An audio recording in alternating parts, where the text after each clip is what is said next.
इसके पहले के क्लास में एडवर्ब और इट्स काइंड्स के बारे में हम लोगों ने अध्ययन किया, जहां आपको बताया गया कि एडवर्ब के 10 काइंड्स होते हैं और 1 to 6 यानी प्रीवियस क्लास में 1 to 6 adverb of place, adverb of time, adverb of manner, adverb of frequency, adverb of affirmation and adverb of negation. कुल मिला के आपने एडवर्ब के 6 काइंड्स के बारे में भली भांति अध्ययन किया है। अगर आप नहीं देखे हो तो प्रीवियस क्लासेस में आप देख लेंगे, जहां से आपको एडवर्ब शुरू से प्राप्त होगा। अब इसके रेस्ट काइंड को हम लोग आगे बढ़ाते हैं। नेक्स्ट काइंड में हम देखेंगे एडवर्ब ऑफ डिग्री। डिफाइन करते हैं the adverb which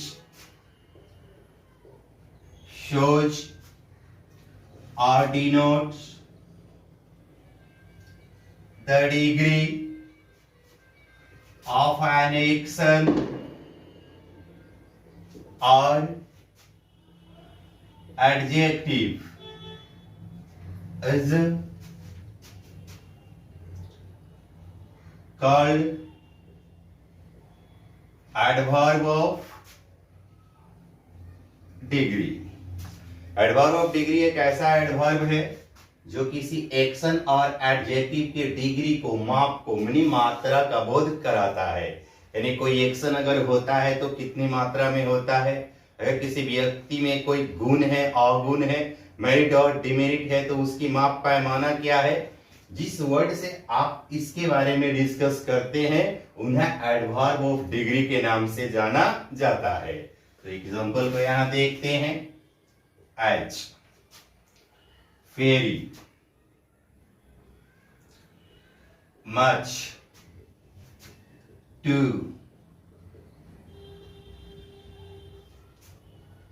sufficient, enough,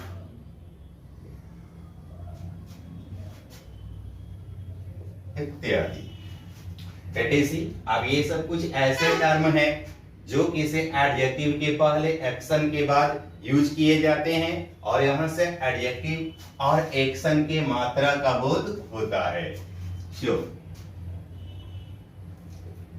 मान लीजिए आई एम वेरी इंटेलिजेंट, मैं बहुत तेज हूं।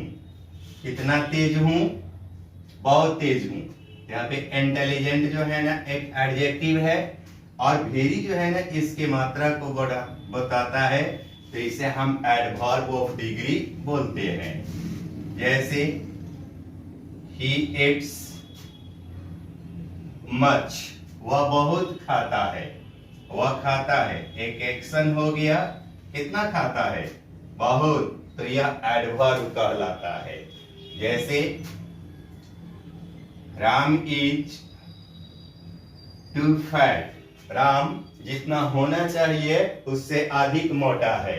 यानी राम मोटा है, कितना मोटा है? जितना होना चाहिए उससे अधिक मोटा है। तो ऐसे टर्म को एडवर्ब ऑफ डिग्री कहा जाता है। अब यहाँ एक पॉइंट को आप नोट कर लेंगे, यह जो वेरी है, हम इसका प्रयोग हमेशा किसी एडजेक्टिव के पहले, एडजेक्टिव या एडवर्ब के पहले करते हैं। और यहाँ पे एक अन्य वर्ड भी होता है एक्सटर्नली, इसका भी प्रयोग किसी एडजेक्टिव और एडवर्ब के पहले होता है। और नेक्स्ट यहाँ पे मच है, इसका प्रयोग किसी एक्शन के बाद किया जाता है। टू का प्रयोग भी जो है किसी एडजेक्टिव या एडवर्ब के पहले करते हैं। लेकिन इस मीनिंग के लिए जब एक्शन में टर्म यूज करते हैं तो उसको टू मच के रूप में लिखा जाता है, जितना होना चाहिए उससे अधिक। और यहाँ पे हम इसे एक्शन के पहले इसका प्रयोग करते हैं। जैसे यहाँ पे एग्जाम्पल देखिएगा, ही इज वेरी फैट, वह बहुत मोटा है। कितना मोटा है? बहुत मोटा। तो यह एडजेक्टिव हुआ, इसके पहले वेरी का प्रयोग कर लिए।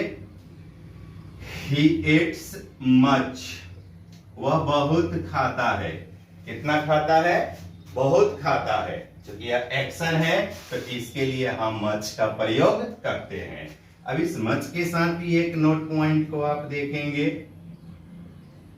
जब इस मच के बाद कोई अनकाउंटेबल नाउन का प्रयोग हो तो हम इसे एडजेक्टिव ऑफ क्वांटिटी बोलते हैं। और जब इस मच के बाद किसी नाउन का प्रयोग ना हो तो हम इसको एडवर्ब ऑफ डिग्री बोलते हैं। बोलिए, anybody any problem? Okay, write down.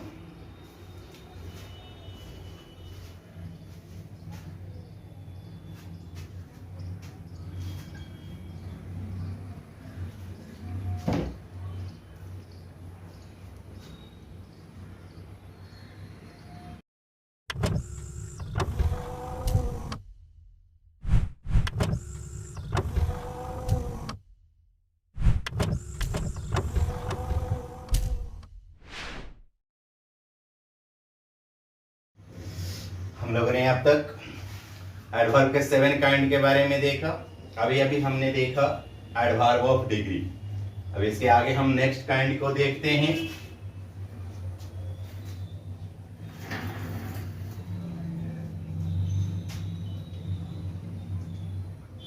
Adverb of reason. Define कीजिएगा। The adverb which shows or denotes the region of an action or adjective is called adverb of reason. Adverb of reason एक ऐसा adverb है जो किसी क्रिया के यानी किसी एक्शन के या किसी एडजेक्टिव के वजह कॉज के बारे में चर्चा करता है, डिस्कस करता है। यानी सिंपली आप जानेंगे कि हम बहुत सारे ऐसे काम करते हैं जिसका कोई ना कोई कारण होता है। तो वह सभी वर्ड जो किसी क्रिया के कारण का बोध कराता हो या किसी की विशेषताओं का कारण का बोध कराता हो तो वहां पे उस वर्ड को हम लोग एडवर्ब ऑफ रीजन बोलते हैं। जैसे एग्जांपल को यहां रखते हैं, एच, यहां टर्म होता है हैंस, अतः, शो, इस प्रकार, दस, उस प्रकार, therefore, इसलिए, इत्यादि। आप सेंटेंस में इनके यूज को देखिएगा। ये सब एक ऐसे वर्ड हैं जो किसी सेंटेंस में सबसे पहले यूज होते हैं और ये बताते हैं इनके बाद वाला जो प्रभाव होगा, एक्शन होगा या एडजेक्टिव होगा, उसका कोई ना कोई कारण है, था या होगा। कैसे? जैसे hence, Ram is a teacher, अतः राम एक शिक्षक है। यानी राम एक शिक्षक है। अगर हम ऐसे बोलते हैं तो ये तो एक प्रभाव हो गया, जस्ट लाइक असर्टिव सेंटेंस कि राम के बारे में हमने कुछ कहा कि राम एक शिक्षक है। लेकिन जैसे एक वर्ड यहाँ पे हम यूज करते हैं तो इसका मतलब हुआ कि राम एक शिक्षक है, इसका कोई ना कोई कारण है, अतः राम एक शिक्षक है। जैसे therefore we can speak Hindi, इसलिए हम लोग हिंदी बोल सकते हैं। हम लोग हिंदी बोल सकते हैं, ये तो हम लोग की अपनी एबिलिटी हुई। लेकिन इसके पहले जो एक टर्म आप देख रहे हैं देयरफॉर, कहने का मतलब कि इसका कोई ना कोई कारण है, इसलिए हम लोग हिंदी बोल सकते हैं। बोले यहां तक बात समझ में आया। अब नेक्स्ट टर्म को देखते हैं, interrogative adverb. The adverb which is used to ask a question for या about an action or adjective is called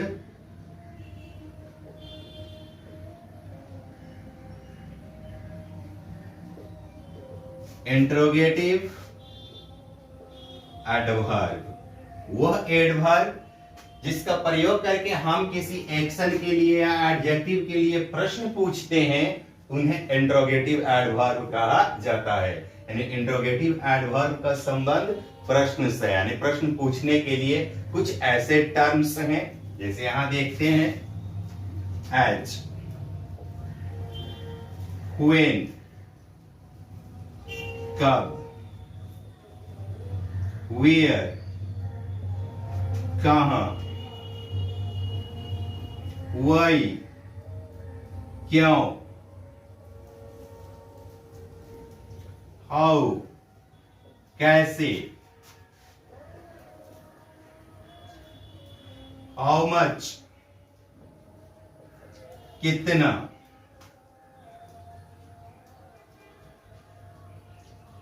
how often, कितनी बार। बोलो कि आप इसको हाउ मेनी टाइम्स भी लिख सकते हैं, इत्यादि। ये कुछ इंपॉर्टेंट WH वर्ड है जिनके प्रयोग करके हम किसी एक्शन के प्लेस के बारे में पता करते हैं, टाइम के बारे में पता करते हैं, रीजन और मैनर के बारे में पता करते हैं, डिग्री के बारे में पता करते हैं, या फ्रीक्वेंसी के बारे में पता करते हैं। तो ऐसे टर्म्स को इंट्रोगेटिव एडवर्ब कहा जाता है। अब कुछ एग्जांपल को यहाँ पे सॉल्व कर लें, जैसे When does he eat? वह कब खाता है। इस सेंटेंस में जो when का प्रयोग है या किस इसका बोध करा रहा है, क्या पूछ रहा है, एक क्रिया के टाइम पूछ रहा है, तो इन्हें हम इंट्रोगेटिव एडवर्ब कहेंगे। जैसे Where does he eat? वह कहां खाता है, प्लेस के बारे में हमने पूछा। Why does he eat? वह क्यों खाता है। How does he eat? वह कैसे खाता है, इत्यादि। अन्य सारे भी टर्म्स का प्रयोग आप ऐसे ही कर सकते हैं। तो ये सब जो सेंटेंस में टर्म का प्रयोग किया गया है, ये सब इंट्रोगेटिव एडवर्ब कहलाते हैं। तो अब तक हम लोगों ने कुल मिलाकर 1 to 9 एडवर्ब के बारे में डिस्कस किया। 1 काइंड रेस्ट रहता है, तो आप इसे नोट कर लीजिए। उस लास्ट काइंड के बारे में हम लोग डिटेल्स में पढ़ लेते हैं। Okay, write down.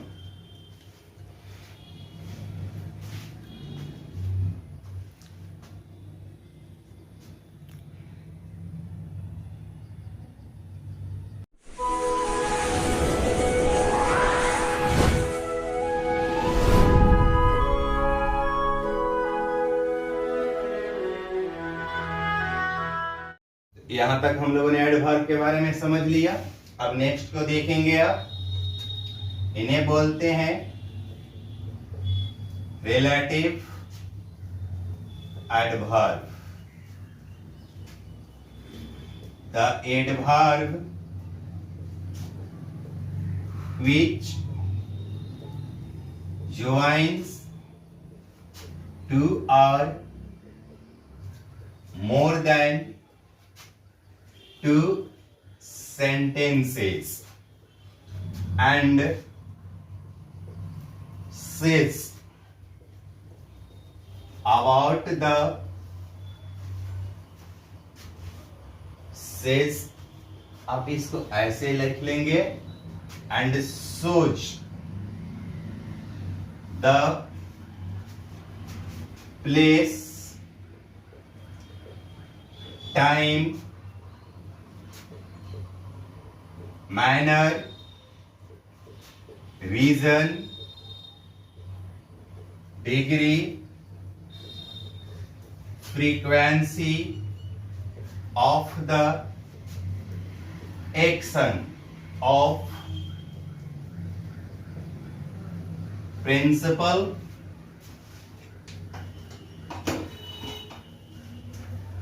clause is called relative adverb. अब देखिएगा, हम लोग इसके पहले रिलेटिव वर्ड के बारे में पढ़ चुके हैं जब हम लोग पढ़ रहे थे रिलेटिव प्रोनाउन को। यहां आप देखेंगे रिलेटिव एडवर्ब है क्या, यह दो या दो से अधिक सेंटेंस को जोड़ने का काम करता है और साथ ही साथ यह कि प्रिंसिपल क्लॉज। अब यहाँ एक न्यू वर्ड हुआ आपके लिए, प्रिंसिपल क्लॉज। तो जब हम लोग क्लॉज सेक्शन को पढ़ेंगे तो वहां विस्तार से आपको बता दिया जाएगा कि प्रिंसिपल क्लॉज क्या होता है। ऐसे हम आपको एग्जांपल से समझा देंगे तो आप समझ सकते हैं कि इसमें प्रिंसिपल क्लॉज है क्या। तो प्रिंसिपल क्लॉज का जो एक्शन होता है उस एक्शन के टाइम को, यानी रिलेटिव एडवर्ब उसके टाइम को बताता है, रीजन मैनर को बताता है, डिग्री और फ्रीक्वेंसी के बारे में बातें करता है। जैसे एज, यहाँ टर्म हो गया व्हेन, हालांकि यहाँ पे आप कब और जब दोनों लिख सकते हैं, ये यूज पर डिपेंड करता है। कहां, जहां, वही, क्यों, हाउ, कैसे इत्यादि। अब इसकी एग्जांपल को देखिएगा। Ram comes when we play, Ram आता है जब हम लोग खेलते हैं।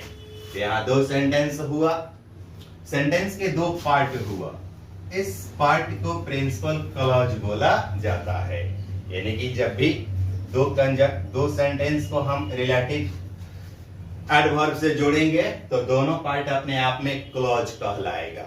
हालांकि जिस पार्ट के पहले आप रिलेटिव एडवर्ब का प्रयोग करेंगे वह प्रिंसिपल क्लॉज नहीं है, उसके पहले या उसके बाद वो वाला जो पार्ट होगा सेंटेंस का वो प्रिंसिपल क्लॉज कहलाएगा। तो इस प्रिंसिपल क्लॉज में जो एक्शन है उसके बारे में देखिए। राम आता है, अब बोलिए कब आता है, जब हम लोग खेलते हैं। तो टाइम का बोध कराता है। तो रिलेटिव एडवर्ब एक ऐसा एडवर्ब है जो दो या दो से अधिक सेंटेंस को जोड़ता है और फर्स्ट सेंटेंस यानी मेन क्लॉज जो हो गया प्रिंसिपल क्लॉज, इसके एक्शन के टाइम के बारे में, प्लेस के बारे में, मैनर के बारे में, रीजन के बारे में बातें करता है या बताता है। जैसे we can go where you can go, हम लोग जा सकते हैं जहां आप जा सकते हैं या जहां तुम जा सकते हो। यह प्रिंसिपल क्लॉज का एक्शन हो गया कि हम लोग जा सकते हैं, कहां जा सकते हैं, यानी जहां तुम जा सकते हो। यह किस इसका बोध कराता है, प्लेस का बोध कराता है। तो ऐसे ऐसे जो वर्ड होते हैं इन्हें रिलेटिव एडवर्ब कहा जाता है। अब इसमें मैक्सिमम वर्ड को देखेंगे जो भी अभी आपने इंट्रोगेटिव एडवर्ब में देखा। तो जब इन सभी शब्दों का प्रयोग करके हम प्रश्न पूछते हैं तो यह इंट्रोगेटिव एडवर्ब कहलाते हैं, और जब आंसर देते हैं यानी कुछ बोलते हैं तब यह रिलेटिव एडवर्ब कहलाते हैं। कैसे? तो इन चीजों को यहां नोट में समझिए। जैसे मान लीजिए When does Ram play? Ram कब खेलता है? यहां हमने प्रश्न किया, यह इंट्रोगेटिव एडवर्ब हुआ। दूसरी बातें को देखिएगा, I know when you dance। मैं जानता हूं तुम कब नाचते हो। हालांकि यहाँ भी वेन का मतलब कब ही हुआ, लेकिन यहाँ हम प्रश्न नहीं पूछ रहे हैं, हम कुछ बोल रहे हैं, किसी के बारे में कुछ बोल रहे हैं। तो अगर बोल रहे हैं तो यहाँ पे वेन जो है ना रिलेटिव एडवर्ब हुआ। हालांकि वेन का मतलब जब भी होता है, जैसे यहाँ देखेंगे ही may come when you call। वह आ सकता है जब तुम बुलाओगे, वह आ सकता है जब तुम बुलाओगे। तो यहाँ दो सेंटेंस को जोड़ा गया है और साथ ही साथ टाइम के बारे में बातें किया गया है। तो इस कंडीशन में हम इसको रिलेटिव एडवर्ब बोलेंगे। Anybody any problem? तो अब तक हम लोगों ने एडवर्ब सेक्शन को शुरू से लेके अंत तक भली भांति पढ़ा है और समझा है। अब आप इसका जो है ना सेल्फ स्टडी करेंगे। आपके पास जो भी ग्रामर का बुक हो वहां से आप उसका वहां से भी सेल्फ स्टडी करेंगे, जो एक्सरसाइजेज है उससे बनाएंगे। अगर किसी प्रकार का प्रॉब्लम हो तो कमेंट बॉक्स में आप कमेंट कीजिएगा, आपके प्रॉब्लम जो है ना सॉल्व कर दी जाएगी। इस साथ ही आप किसी भी स्टैंडर्ड क्लास के स्टूडेंट हैं, आप इंटरमीडिएट के स्टूडेंट हैं या कॉम्पिटिटिव लेवल का तैयारियां करते हैं, तो आप क्लास से नियमित बने रहें। आपकी सारी प्रॉब्लम जो है ना धीरे धीरे सॉल्व हो जाएगा। अगर आप चैनल को सब्सक्राइब न किए हो तो आप इसे सब्सक्राइब करेंगे, ताकि अन्य जो भी क्लासेस का वीडियो होगा उसका नोटिफिकेशन आपको मिलता रहेगा। Thank you for watching.